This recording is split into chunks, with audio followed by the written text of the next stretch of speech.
Another day, another dollar. What? Another day, another dollar. Why? That's what they say. So, We're gonna take you to what? to what? What do you believe? We're gonna take you to East Hastings. East ba? Ay, gusto ko ganito ka... Light? Hindi, ka short. Ah? Short naman masyado. We're gonna take you to East Hastings. Yes. This is May just a bibilin random kasi video. tayo. And also, we're gonna buy something. Okay, so story time. Yesterday, we went after work to a liquor store sa downtown. Tapos, may nakita kaming wine kasi may thing kami na ginagawa ngayon ni Kat na Nagtatry kami ng mga different wines. Pero, specific lang na klase ng wine yung gusto namin the Cabernet Sauvignon. Pero iba't ibang brand. Wineries. Yeah. And so far, our favorites, actually, isa pa lang na-try namin kasi 2 bottles pa lang na-open namin this year. So, This year. yeah. But, We're not going through it fast because, girl, yeah, ang galaw mo naman. Pero, may mga... I'm just walking normally. Pero may mga na-try na kami iba. Okay, we'll meet you in the car kasi... Okay, so we're in our car now. Okay, so again, we're trying this thing na magta-try kami ng mga ibang brands and ibang wineries na Cabernet Cabernet. Sauvignon. And if you ask us, I know you're not gonna ask because why does it matter? Kung bakit Cabernet Sauvignon, it's because that's Kat's favorite kind of red wine. And we are trying to look for our favorite. So, each time na bumibili kami at umiinom, nag-open and finish a wine, We rate it. we rate it. Nag-rate kami kung True. gusto ba namin or hindi. What is happening here? Ano, papagata siya? Okay. So, yeah. Nasa Ay, ano hindi kami? pala. Nasa parking kami ngayon. And, masyado maraming ganap. Yeah. So, yun nga. So anyways, back to my story time. Kahapon, nagpunta kami ng liquor store in downtown on our way home. And then we found this Penfolds 2015? it's year 2015. Yeah. We haven't tried 2015 Penfolds older than Cabernet Sauvignon. Yeah, we haven't tried older than 2019. Pero I think yung last year na na-try natin na wine, it's an old wine. Pero I think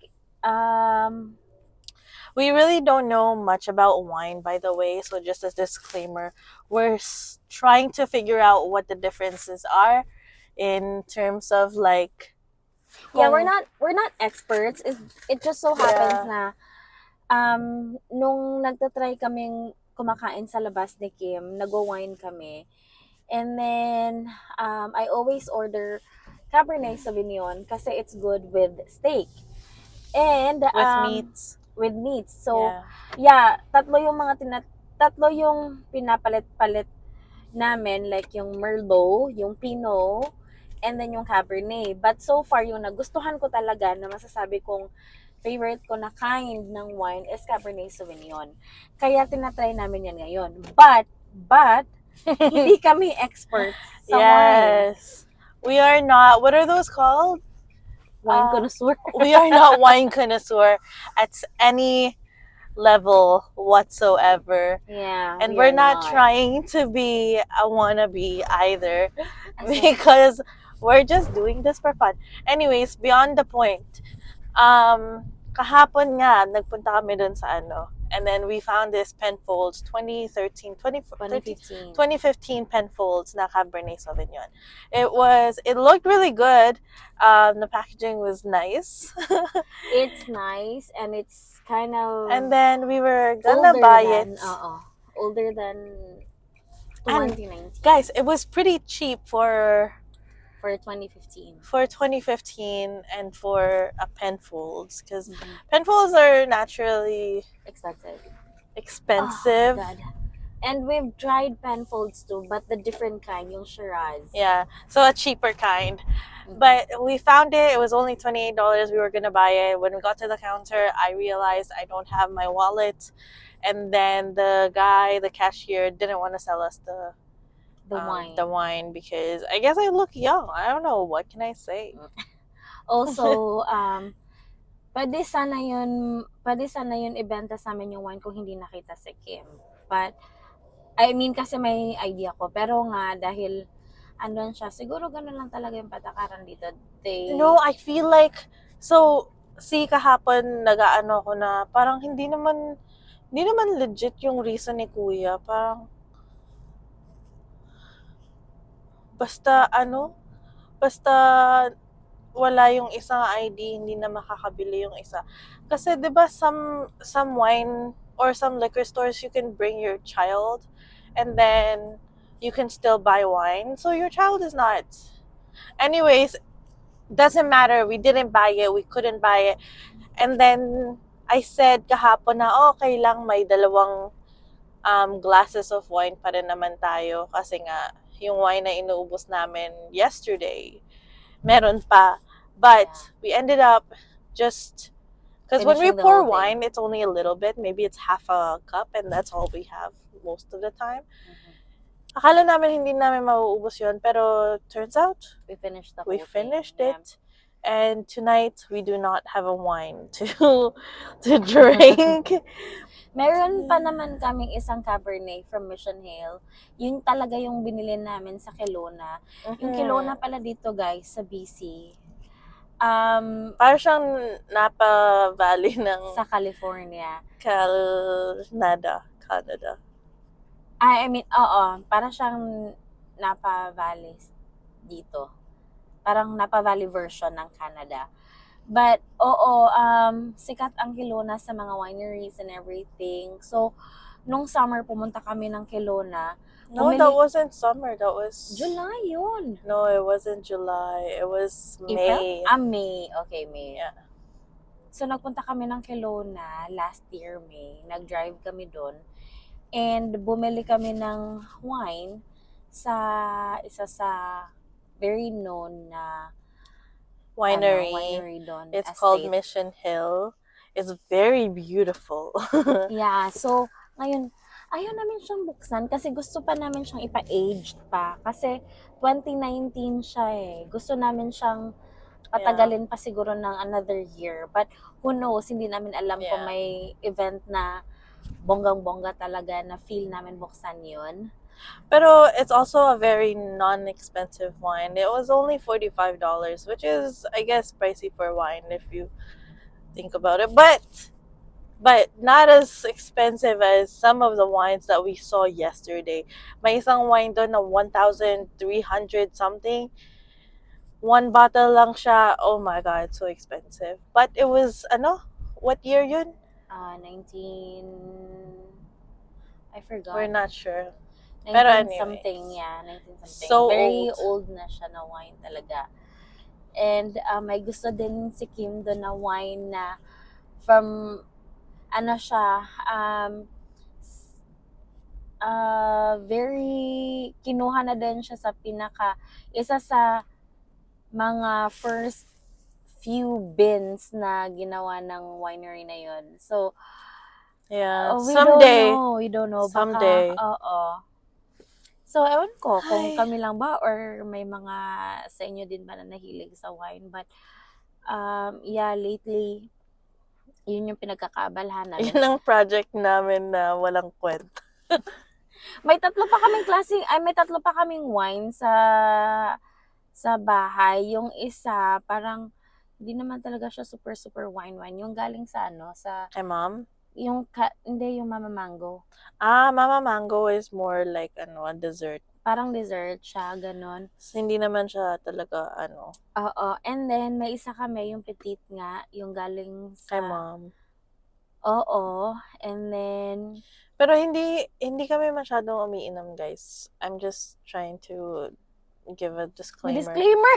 Hindi kasi I get red. Like yesterday, we had, that little amount of wine. Tapos, magkahatab dapat kami. And then, Kat said na, "Oy, ang red-red mo." But it wasn't even a lot, you know? So, we Yeah, don't drink a lot. mabilis maano si Kim. Medyo, hindi, pag nakainom siya, sobrang nagiging kamatis talaga siya kasi sobrang pulang-pula niya. Ang sarap ko sa sinigang. Wala. But yeah, we are going to Hastings Street kasi nga masyado na malayo yung pinuntahan namin kahapon na liquor store sa downtown kasi yun malapit sa work namin. Ayaw na namin bumalik doon kasi masyado malayo na sa bahay. And who knows? I don't know. Yeah, but we don't know. Titignan muna natin. Pero on the way there, kasi we want to show you the sketchy side of Vancouver because of the homeless people. Sa mga, gustong makita lang kung saan yung area na dapat nilang iwasan if there's, apprehensive about that stuff or just... Yeah, I mean, di naman talaga sila sobrang... Well, lately yeah. we can't tell.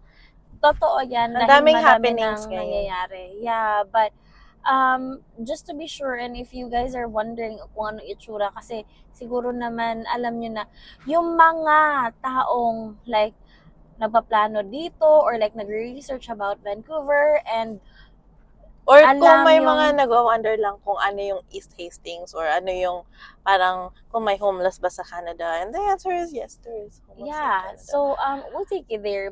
Kasi since dadaanan naman namin, so I need to papakita na lang change namin sa lanes. inyo. I don't know how to change lanes. I need to change lanes. Saglit lang. Curve it. Okay, so andito tayo sa Sa East Hastings. sa East Hastings, pero ito pa yung quiet na side ng Hastings.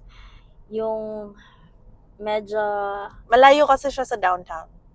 So there's East Hastings na malayo na sa downtown towards Burnaby, and then may East Hastings na right outside of downtown sa may Chinatown. That's the East Hastings that you should be scared of and should not go to if you don't want to be robbed. Yeah, okay. Wow, may naglalaro pala dun, no? Okay, so... Yeah, we'll see you later. Okay, guys. So, andito na tayo sa bandang... We're getting closer to downtown Vancouver. Yeah, pero medyo pa-discreet lang itong pag-video namin kasi baka may mga Ma-trigger. homeless na makakita na nagvi-video kami and then ma-trigger sila. Baka, but yeah, malapit na tayo.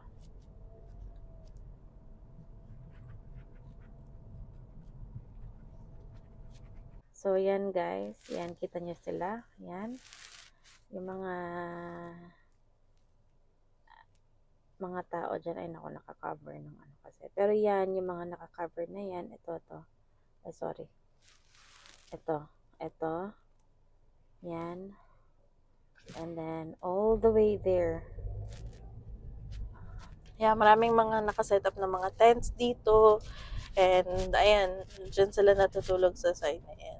Sa mga gilid-gilid. Yan. There. And then, yeah. Marami pa dun. Ayan guys, so mga naka-tent. But very careful lang talaga kami na hindi... Ayan, may mga nagsisell din dyan, mga parang ukay-ukay. Ayan, yung mga ukay-ukay. Kasi nga, Okay, ayan. Kasi nagsisteal sila tapos isisil nila. Pero tingnan mo sila, ayun, sila kuya, nag-walk pa rin sila dito. Kasi normally they are harmless. But sometimes they do get desperate and, you know, cannot. Ang takbo dito. Is 30 kilometers per hour just like parks kasi may bigla ang Tatawid. tumatawid tapos it's just scary na may masagasaan ka.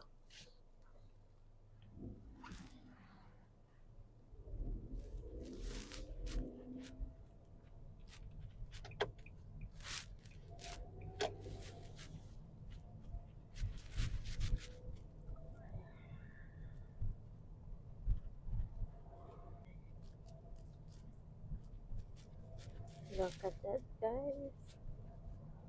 Yeah. It's really sad here, this part, this area. Teka lang. So, yeah, yung dun na part, medyo, ano talaga siya. Baga sabi ni Kim, it's sad.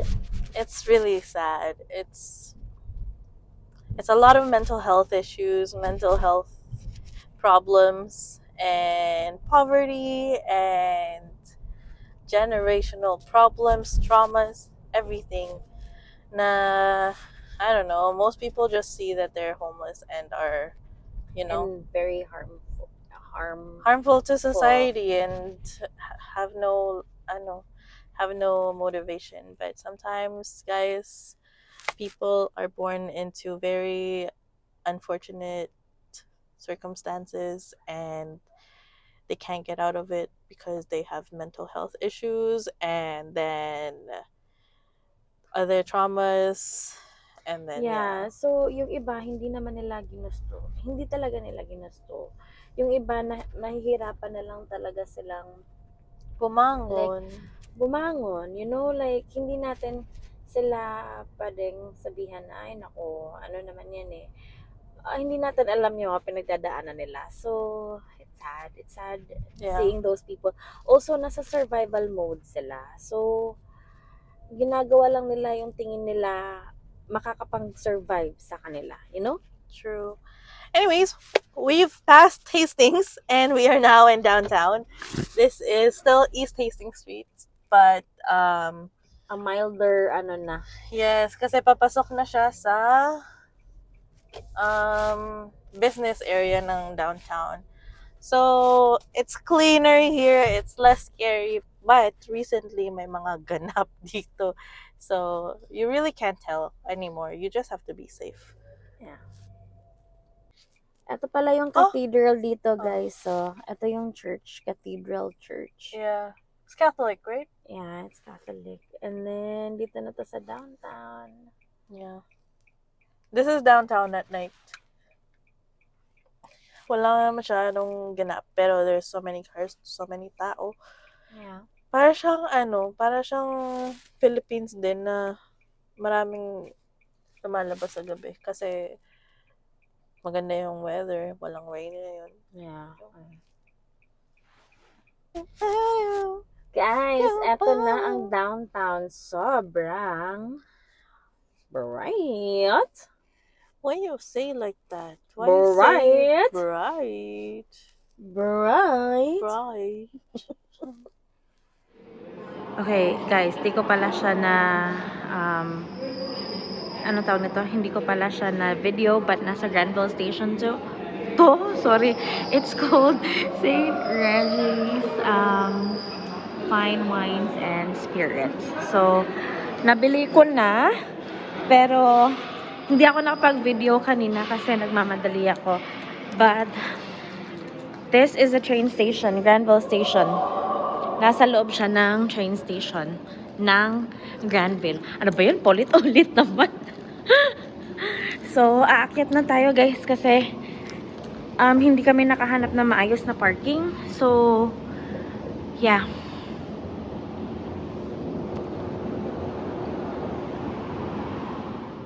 Okay, nasa car na tayo. And yes, again, We bought it. We bought it. I'm so excited to go home.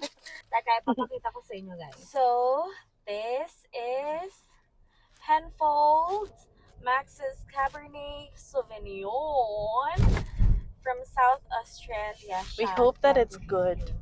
Yeah, we hope that it's good kasi 2015 siya. So, medyo naka-age na siya ng mga ilang years. But, you know what? No. Kahit na 2015, 2019 yan, Keme. We don't know the difference yet. I don't know. I don't know the difference. Well, Ito pala yung bagong Apple, yung pinagkaguluhan ng mga tao. Ayan, Ayan siya. Do you guys see it? Do you see how unspecial it is? Just kidding. It might be special to some people. It's just special consumerism, guys. That's not good. It's special to people who work there. And for the people who are, very fond of, yeah, yung parang kakulto ng mga Apple. Anyways, ito yung Vancouver Art Gallery. Vancouver Art Gallery at night. This is TD Tower. We are here sa Howe Street. And then, yon Fairmont. This is Scotia Tower. And Granville na yan. Ito, Granville Street. And then this is the mall. Ito yung train station, Vancouver City Center. Yun yung strip, Microsoft, yung strip ng Granville strip. Parang, siya, puro stores and bilihan ng mga, I don't know, shopping. And then if you keep going straight sa Granville, mapupunta ka din sa mga high-end na mga brands. Iwasan, Robson. Yeah, this is global. We haven't tried there, but we are planning to eat there. Are we? And Someday. then, this one is the Vancouver Public Library. Ayun, ito. This ancient-looking building right here. That's the Vancouver Public Library. It's really nice inside. We should take you guys one time. This used to be the old post office, but I don't know what it's gonna be now. And then over there, this is ano ba yun? CBC? Is it CBC? CBC News. Radio Canada. Yeah. And then dito pa forward, makikita niyo yung BC Stadium. This one, itong nagla-light up na blue, that's BC Stadium. That's where they hold concerts and mga games and stuff. Yeah, it's really big. And then actually sa other side, you can see here Rogers Arena. Dito yung Rogers Arena. Ay, iba pala yung iniisip ko. Rogers Arena yung may mga concerts. Yes. Stadium is the sports. Yeah. And this is downtown. Actually, andun pala yung downtown. But yeah, this is part of pa din downtown ito. Yeah. Mga yan, puro Main street na yan. bahay ni Mayor. And then nakikita nyo dito, dyan dumadaan yung SkyTrain namin. And then, ito, papuntang Main Street na to. Okay, so I think that's everything. Hindi na kami nakapag-record kasi akala namin nagre-record pero hindi pala nagre-record yung phone. So, nasa bahay na kami. We've opened the wine and we've both showered and we're ready for bed. Mm-hmm. So, yun lang naman yun. Thank you all for watching. Thank you guys. We hope that you'll subscribe if you've not subscribed yet. Thank you for the recent comments that we've gotten. Jay Banados, especially you. And yeah, I think that's it. We didn't upload on Wednesday kasi we don't have a reason. We just didn't upload. I had nothing edited. So, yun lang. Thank you so much guys for watching. So, yun yung napanood nyo, yung downtown. Yun na yun. Yung Hastings, East Hastings. East Hastings. Yeah. But yeah. yeah, I hope you have a good weekend. Enjoy the last weekend of January. And we'll see you on our live on Saturday night. See you guys. See you and see you next week.